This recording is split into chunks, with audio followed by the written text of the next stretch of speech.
지지율, 인사, 이준석, 윤 대통령은 이런 민감한 정치 현안에 대해선 구체적인 답변을 내놓지 않았습니다. 즉답을 피하거나 에둘러 답하는 모습이었습니다. 김건희 여사나 비선 논란에 대해선 아예 질문이 나오지 않았습니다. 이어서 신수아 기자입니다. 윤석열 대통령이 언론으로부터 처음 받은 질문은 낮은 지지율이었습니다. 대통령님께 표를 준 사람들의 절반 가까이가 석 달 만에 떠나간 이유를 대통령님 스스로는 어떻게 분석하고 계신지 원인 3가지만 꼽아주셨으면 합니다. 지지율이 떨어진 구체적인 원인을 묻는 질문이었지만 윤 대통령은 민심을 겸허히 받드는 것이 중요하다며 원론적 답변을 내놨습니다. 조직과 정책과 이런 과제들이 작동되고 구현되는 과정에 어떠한 문제가 있는지, 소통에 어떤 문제가 있었는지를 면밀하게 짚어나갈 생각입니다. 지지율 하락의 주요 원인이 된 인사 문제에 대해 어떤 개선 방안이 있는지도 물었는데 민생을 받들기 위해 돌아보면서 다시 철저히 검증하겠다고만 답했습니다.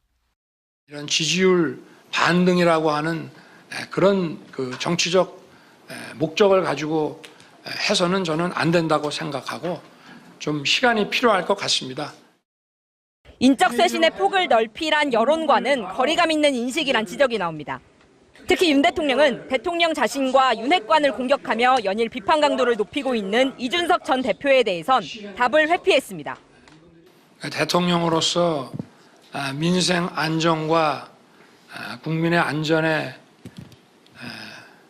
매진을 하다 보니 다른 정치인들께서 어떠한 정치적 발언을 하셨는지, 그러나 내부 총질이나 하던 당대표란 문자를 여당 원내대표에게 보내는 것으로 여권 내홍을 촉발시킨 당사자는 윤 대통령이란 점에서 책임 있는 답변이 아니란 비판이 나옵니다.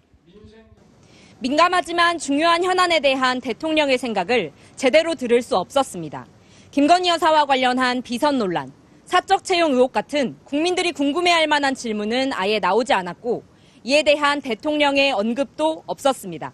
MBC 뉴스 신수아입니다.